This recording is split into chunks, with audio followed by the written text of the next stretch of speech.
nice and comfortable. Now, guys, just cosmetic stuff.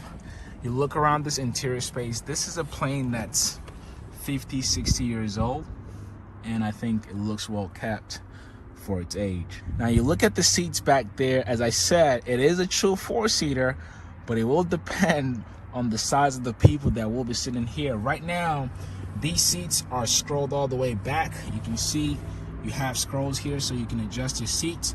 The pedals, normally in any airplane, you can either adjust your pedals to move back and forth, or you can adjust the seats. And in this case, you can adjust the seats.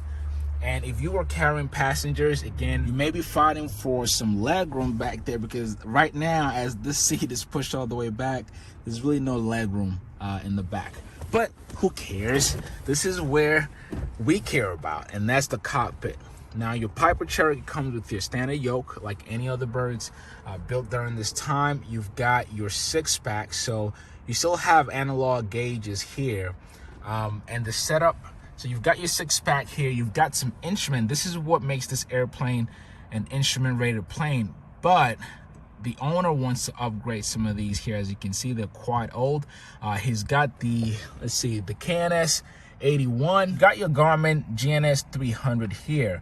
This is a very, very old device. Generally, you can take this out and put the Garmin GTN 350, I believe. So, for example, if some of you who have seen my panel, what I have is the 650, which is about this big. If you basically add these two together, that's how big the screen is. But there's a smaller size of the 650, which is the 350, and your screen would be about this size, and the device, you know, height and width and length is going to be about this size. So it would fit perfectly, and that's what the owner is looking to do. But all of these instruments are operative. So if you wanted to, say, for example, go on an instrument IFR flight, you can fly this plane. So you wouldn't have any problems there. But you do want to get up to speed with technology. And on this side, you basically have your engine instrument. And that's typical for older airplanes with analog instruments. You usually have your flight instrument directly where most pilots would sit, which is the left side. And then you come to the right side, you've got your instrument.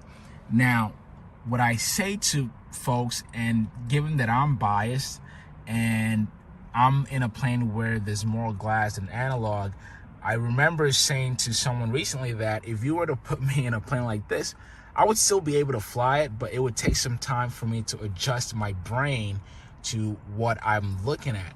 I think one thing that's understated is how easier it is to fly with a glass, in the sense that when you're flying a glass with a glass panel, all of your instruments, everything that you're looking at is just on one screen, okay?